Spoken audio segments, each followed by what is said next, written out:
हाँ दोस्तों, एक बार फिर से आप सभी लोगों का आपके अपने YouTube channel physics with concept पर दिल खोल करके हार्दिक स्वागत और अभिनंदन है। तो दोस्तों, आज की क्लास में हम सभी लोग 2 नंबर में छपने वाला टॉपिक देखने वाले हैं। आपसे क्वेश्चन पूछता है कि फोटान के कुछ महत्वपूर्ण अभिलक्षण लिखिए, यानी फोटान किसे कहते हैं और फोटान के कुछ महत्वपूर्ण अभिलक्षण। तो आज इस टॉपिक को हम लोग देखने वाले हैं। साथ ही साथ हम लोग एक निरोधी विभव और आपतित प्रकाश की आवृत्ति के बीच में एक ग्राफ बनाने वाले हैं। जो पिछली क्लास में हमने आइंस्टीन का समीकरण निकाला हुआ था ना, उसी से रिलेटेड है। अगर आपने पिछले वीडियो देखा हुआ है आइंस्टीन का समीकरण, तो आपको और भी मज़ा आ जाने वाला है। आपको लगेगा कि हाँ, वो चीज़ हमने पढ़ा हुआ है, तो ये चीज़ हमको एकदम पूरा समझ में आ रहा है। ठीक, उम्मीद करता हूँ कि आप सभी लोगों ने पिछली क्लास आइंस्टीन का समीकरण कैसे निकाला गया और उस समीकरण से प्रकाश वैद्युत उत्सर्जन या प्रकाश वैद्युत प्रभाव के नियम की व्याख्या कैसे की गई, ये आपको एकदम बढ़िया तरीके से समझ में आ गया होगा और आप उसको बढ़िया से याद भी कर लिए होंगे। ठीक है, तो आज की क्लास से पहले हम लोग सीखते हैं फोटान क्या है। हालांकि फोटान के बारे में हमने आपको पिछली क्लास में ही बता दिया था कि फोटान क्या है और फोटान जो है उस फोटान को किसने बताया कि प्लांक है, एक वैज्ञानिक है प्लांक। उन्होंने अपना एक सिद्धांत दिया जिसे बोलते हैं प्लांक का क्वांटम सिद्धांत, और प्लांक के क्वांटम सिद्धांत में फोटान का जिक्र किया गया। और प्लांक ने बताया कि जो फोटान होता है ना, वह जब प्रकाश ऊर्जा के छोटे छोटे पैकेट या छोटे छोटे बंडल के रूप में चलता है, ठीक है, के रूप में उत्सर्जित होकर के तरंगों के रूप में आगे बढ़ता है, तो वही छोटा छोटा बंडल या छोटा छोटा पैकेट जो होता है वही क्या कहलाता है, फोटान कहलाता है। ठीक है, यानी जब प्रकाश ऊर्जा के छोटे छोटे बंडल या छोटे छोटे पैकेट के रूप में उत्सर्जित होकर तरंगों के रूप में संचित होता है, तो वही क्या कहलाता है, फोटान कहलाता है। क्या कहलाता है, फोटान कहलाता है। ये सब चीज़ मैंने देखो आपको, मुझे आके यहाँ पे बोर्ड पे लिखना ना पड़े, इसके लिए मैंने पहले से लिख दिया हुआ है ना, ताकि आपको मैं साइड हूँ, आप तुरंत उतार लिया करो। नोट्स भाई बनाना जरूरी है। नोट्स बनाने रहोगे, छोटी छोटी चीज़ मैंने शब्दों में क्यों लिखना प्रारंभ कर दिया, मुझे ऐसा लगता था कि जो मैं शब्द में लिख दूंगा वो आप जब लिखोगे उससे आपको याद करने में ना, समझने में बहुत आसानी होगी। इसलिए मैं पहले से चीज़ों को लिख देता हूँ आपको समझने के लिए और आसानी हो जाए। तो ये फोटान हो गया। अब ये फोटान के हमें कम से कम 5-6 लक्षण सीख लेने हैं, 5-6 गुण सीख लेने हैं। ये गुण हमारे एग्जाम में टपकने वाले हैं, ठीक ना, कि फोटान के गुण क्या हैं। और फोटान का पहला गुण देखो भाई, जैसे प्रकाश होता है ना, प्रकाश किसी भी स्रोत से निकलता है और अगर वह वायु या निर्वात में चल रहा है तो उसकी चाल 3 × 10⁸ होती है। सेम तरीके से जो फोटान है, जो भाई फोटान क्या प्रकाश से उत्सर्जित होता है, जब प्रकाश अगर फोटान के रूप में उत्सर्जित हो रहा है, तो जो प्रकाश की चाल होती है वही फोटान की चाल है। फोटान की जो चाल होती है वायु या निर्वात में, फोटान की चाल या प्रकाश की चाल दोनों आपस में बराबर हो जाती हैं। और कितनी हो जाती हैं, 3 × 10⁸। 3 × 10⁸, ये क्या है, फोटान की चाल है। फोटान की चाल कहाँ पे चाल है, वायु या निर्वात में। ठीक है, वायु या निर्वात में फोटान की चाल कितनी होती है, 3 × 10⁸ होती है। अच्छा, जो फोटान की, ये प्लांक ने बताया अगला कि फोटान की जो ऊर्जा होती है वह विद्युत चुंबकीय तरंग की आवृत्ति के अनुक्रमानुपाती होती है। फोटान की ऊर्जा बोले तो ई क्या होता है, अनुक्रमानुपाती होता है किसके, विद्युत चुंबकीय तरंग की आवृत्ति। और आवृत्ति का जो सिंबल होता है वह होता है न्यू, तो ई बराबर होता है एच न्यू। और यही बताया गया, यही क्या है, यही है फोटान की ऊर्जा। फोटान की ऊर्जा क्या होती है, ई बराबर एच न्यू होती है। वह कैसे आती है, वह वैज्ञानिक के प्लांक थे। प्लांक ने बताया कि जो ऊर्जा होती है, जो फोटान की ऊर्जा होती है, वह ऊर्जा विद्युत चुंबकीय तरंग की आवृत्ति के, ऊर्जा जो है विद्युत चुंबकीय तरंग की आवृत्ति की क्या है, अनुक्रमानुपाती है। ठीक है, तो वहां से हमें निकल के आया ई बराबर एच न्यू। जैसे देखो भाई, हमारी प्रकाश की किरणें होती हैं, जब एक पारदर्शी माध्यम से दूसरे पारदर्शी माध्यम में जाती हैं तो उनका वेग बदल जाता है, उनका तरंगदैर्घ्य बदल जाता है, उनका आयाम बदल जाता है, लेकिन उनकी आवृत्ति नहीं बदलती है। जब प्रकाश की किरण एक पारदर्शी माध्यम से दूसरे पारदर्शी माध्यम में जाता है ना, तो उसकी आवृत्ति नहीं बदलती है, उसी प्रकार से ये फोटान है, जब फोटान एक पदार्थ से दूसरे माध्यम में या एक पदार्थ से दूसरे पदार्थ पे जाता है, टकराता है, तो उसकी आवृत्ति जो है वह आवृत्ति नहीं बदलती है। आवृत्ति जो है फोटान की आवृत्ति नहीं बदलती है, लेकिन अलग अलग माध्यमों में उसकी तरंगदैर्घ्य अलग अलग होने की वजह से उसका वेग बदल जाता है। तो फोटान का वेग जो होता है अलग अलग माध्यमों में क्या होता है, अलग अलग होता है, लेकिन उसकी जो आवृत्ति होती है वह आवृत्ति क्या होती है, नियत होती है, स्थिर होती है। अच्छा, ये चीज़ हमने अगली पॉइंट में आपको बताया था कि तीव्रता बढ़ाने पर फोटान की संख्या बढ़ जाती है। हमने ये जो प्रकाश के वैद्युत उत्सर्जन के नियम की जो व्याख्या की थी, उसमें हमने बताया था कि आपतित प्रकाश की तीव्रता बढ़ाने पर जो धातु के पृष्ठ पर जो प्रकाश किरणें गिरती हैं, उसमें जो फोटान है वह फोटानों की संख्या बढ़ जाएगी। तीव्रता बढ़ाने पर बहुत ज़्यादा फोटान गिरेंगे, लेकिन तीव्रता बढ़ाने पर जो फोटान की ऊर्जा एचन्यू है वह एचन्यू ही रहेगी। उसकी ऊर्जा में कोई वृद्धि या कोई कमी नहीं होती। कब? आपतित प्रकाश की तीव्रता बढ़ाने पर। ऐसा नहीं है कि तीव्रता को दोगुना कर दो तो ऊर्जा दोगुना हो जाए ना, तीव्रता बढ़ाने पर ऊर्जा उतनी ही रहेगा। फर्क क्या होगा? फोटान की संख्या में बढ़ोतरी हो जाएगी, और फोटानों की संख्या में बढ़ोतरी होने से वह फोटान जब धातु के पृष्ठ पर गिरते हैं तो उस धातु के पृष्ठ से इलेक्ट्रॉन जो उत्सर्जित होते हैं वह इलेक्ट्रॉन ज़्यादा उत्सर्जित हो जाते हैं। लेकिन इलेक्ट्रॉन को ज़्यादा उत्सर्जित होने से तीव्रता बढ़ी है, तो इसका मतलब थोड़ी ये हुआ कि जो उत्सर्जित प्रकाश इलेक्ट्रॉनों की जो गतिज ऊर्जा है वह बढ़ जाएगी। जैसे फोटान की ऊर्जा नियत रही, वैसे इलेक्ट्रॉन जो उत्सर्जित हो रहे हैं उनकी ऊर्जा यानी उनकी गतिज ऊर्जा वह भी नियत रहती है। ठीक है, ये हमने पिछली क्लास में सीखा हुआ है। अगला हमने क्या लिखा है? फोटान जो होते हैं ना विद्युत रूप से उदासीन कण होते हैं। अब भाई जो उदासीन कण हो रहेंगे, विद्युत क्षेत्र हो या चुंबकीय क्षेत्र हो, उसमें अगर कोई आवेशित कण जो रहता है वही तो विक्षेपित होता है, आकर्षित होगा या तो प्रतिकर्षित होगा। लेकिन ये फोटान भैया कहाँ है? विद्युत रूप से उदासीन है, न्यूट्रल है। तो ये विद्युत रूप से उदासीन होने के कारण, जो फोटान है विद्युत रूप से उदासीन होने के कारण इनके विद्युत क्षेत्र और चुंबकीय क्षेत्र में ये जाकर के क्या होते हैं? विक्षेपित नहीं होते हैं, यानी इन पर कोई प्रभाव नहीं पड़ता है। ठीक ना? अच्छा, और फोटान का जो विराम द्रव्यमान जिसे हम लोग बोलते हैं यम जीरो क्या होता है? शून्य होता है। फोटान का विराम द्रव्यमान क्या होता है? शून्य होता है। ये 6 पॉइंट हो गया। अगर एक आध पॉइंट और लिखना चाहते हो लिख सकते भाई। जो फोटान है, किसी फोटान का फोटान से टक्कर, एक फोटान दूसरे फोटान से टकराए, या फिर कोई फोटान किसी धातु के अन्य कणों से टकरा जाए। ठीक ना?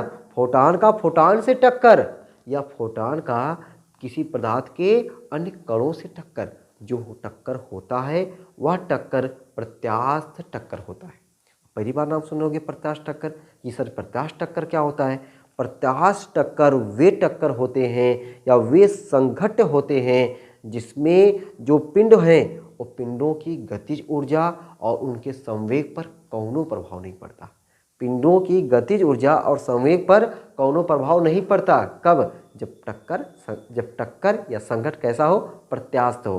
प्रत्यास्थ संघट्ट वह संघट्ट होता है जिसमें पिंडों के संवेग और गतिज ऊर्जा पर कोई प्रभाव नहीं पड़ता है, तो वही संघट्ट ये हमारे फोटान का है। अगर एक फोटान दूसरे फोटान से टकरा जाए, एक फोटान किसी पदार्थ के अन्य कणों से जाके टकरा जाए, तो उनका जो संघट्ट है वह संघट्ट क्या है? प्रत्यास्थ संघट्ट है, यानी उसमें कणों के गतिज ऊर्जा और संवेग में कोनो परिवर्तन नहीं होता है। ठीक है, तो ये सब रहा हमारा क्या कि फोटान कहते किसे, ये हमने आपको बताया। फोटान के कुछ महत्वपूर्ण अभिलक्षण ये हमने सिखा दिया। अब वो जो ग्राफ बनता है वो ग्राफ, आइए दोस्तों हम लोग सीख रहे थे, प्यारा सा ग्राफ है। ठीक है, तो इस चीज़ को मैं साइड हो गया हूँ, मेरे साइड हो जाने पर आप लोग भाई नोट कर लिया करो। ठीक ना?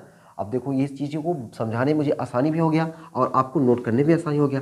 नहीं जी मैं लिख करके आपको करता ना तो पता है ये वीडियो जो आपको लगभग 10 मिनट की पहुंची होगी, पता चलता 25 मिनट की हो गई। ठीक है, तो वहाँ पे आप लोग को थोड़ा मज़ा कम आता है ना।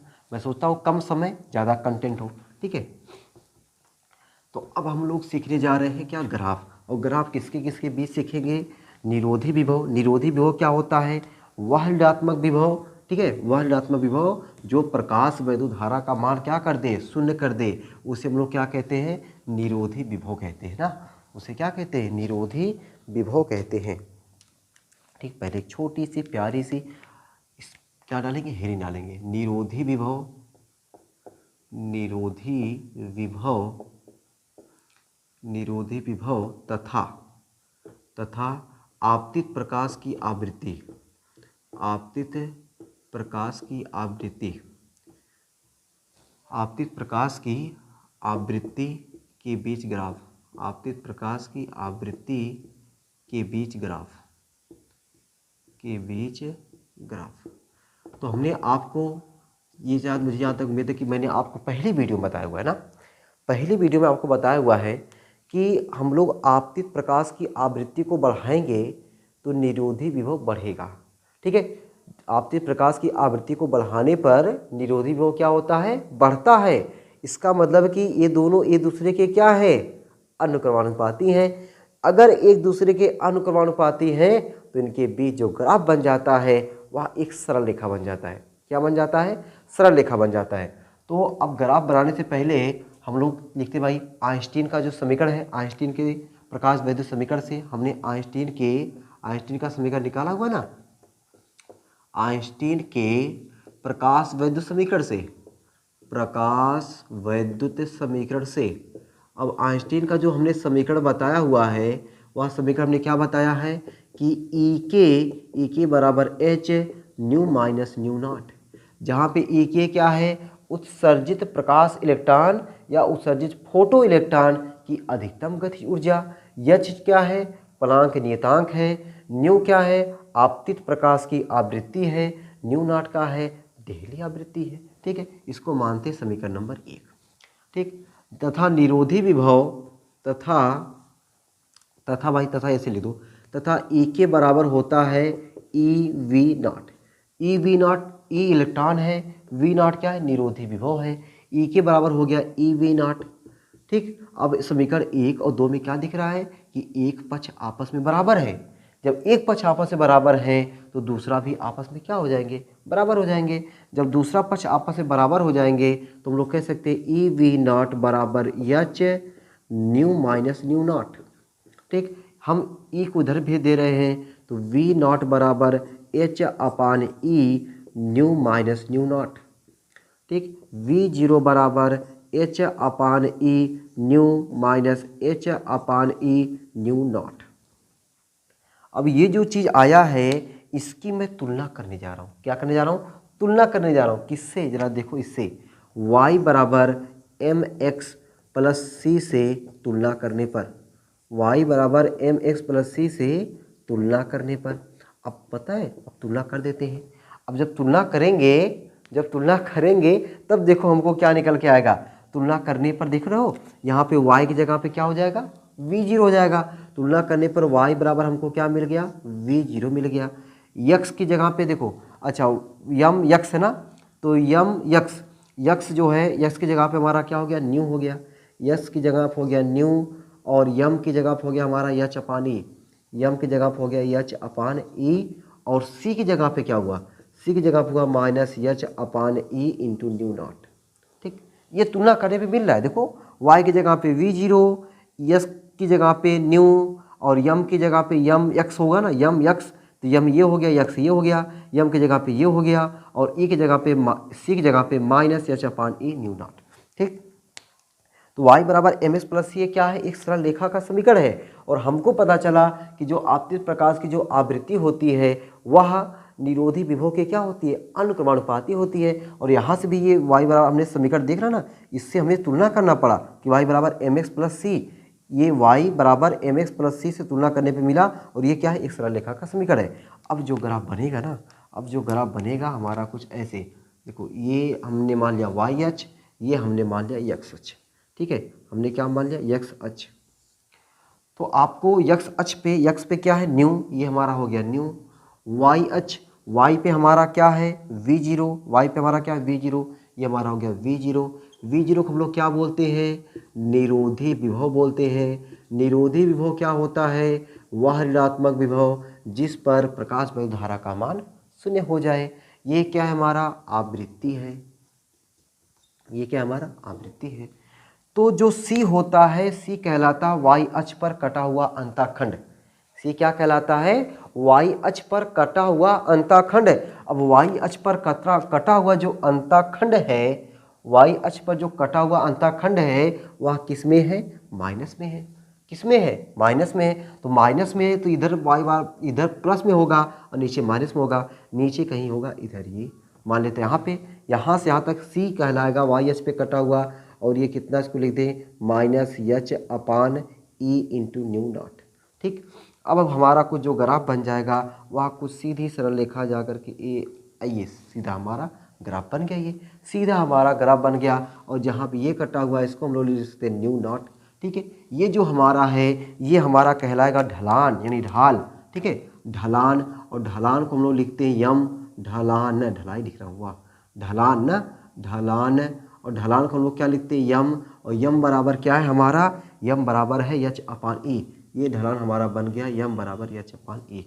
ठीक, अगर यहाँ से हम लोग इस पे थीटा निकालें तो ये हमारा थीटा बन जाएगा। इसका नाम रख दे A B C, A B C. ठीक ना, A B C, A B C हमने केवल ऐसे नाम रख दिया। तो यहाँ से अगर हम लोग देखें जो हमारा ढलान यम बराबर क्या है एच अपान ई, और यहाँ से यम वही यम जो हमने यहाँ से यम बराबर एच अपान ई लिखा हुआ है, और यही यम ढाल या ढलान या प्रवणता, तीनों बात एक ही है। ढलान बोलो चाहे ढाल बोले चाहे प्रवणता बोले, सब बात क्या है एक ही है। तो यही यम किसमें बदल जाएगा टैन थीटा में, यही यम किसमें बदल जाएगा टैन थीटा में। sin से यम बराबर टैन थीटा होता है, यम बराबर क्या होता है टैन थीटा होता है।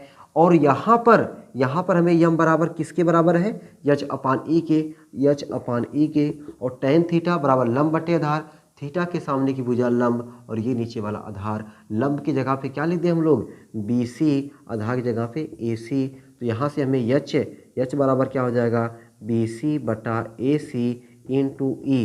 तो यहाँ से हम लोग प्लांक नियतांक का मान ज्ञात कर सकते हैं, प्लांक नियतांक का मान ज्ञात कर सकते हैं। और ई क्या है, ई जो है हमारा क्या इलेक्ट्रॉन पर आवेश है, ई क्या है इलेक्ट्रॉन पर आवेश है।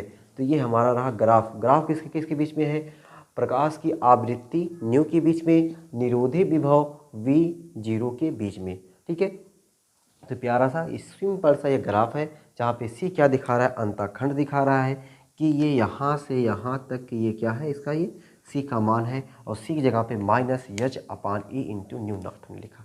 ठीक है, इस प्यारी सी क्लास को यहीं पर रखते हैं, और अगली क्लास में दोस्तों हम लोग सीखने वाले हैं डी ब्रॉगली तरंगदैर्घ्य। ठीक ना, डी ब्रॉगली तरंगदैर्घ्य का प्यारा सा सूत्र निकालेंगे, और उस सूत्र को निकालने के बाद जस्ट ही हम लोग इस चैप्टर के धुआंधार न्यूमेरिकल को लगाएंगे, और उन न्यूमेरिकल की आपको कम से कम 2 से 3 वीडियो मिलने वाली है।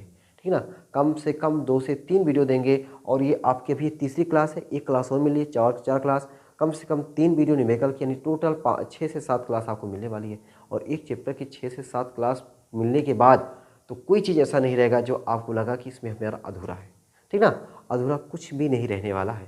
ठीक है, तो आप लोग ऐसे ही अपना प्यार दुलार बनाए रखें। फिर मिलते हैं आपसे अगली वीडियो में, तब तक के लिए सबको बाय बाय।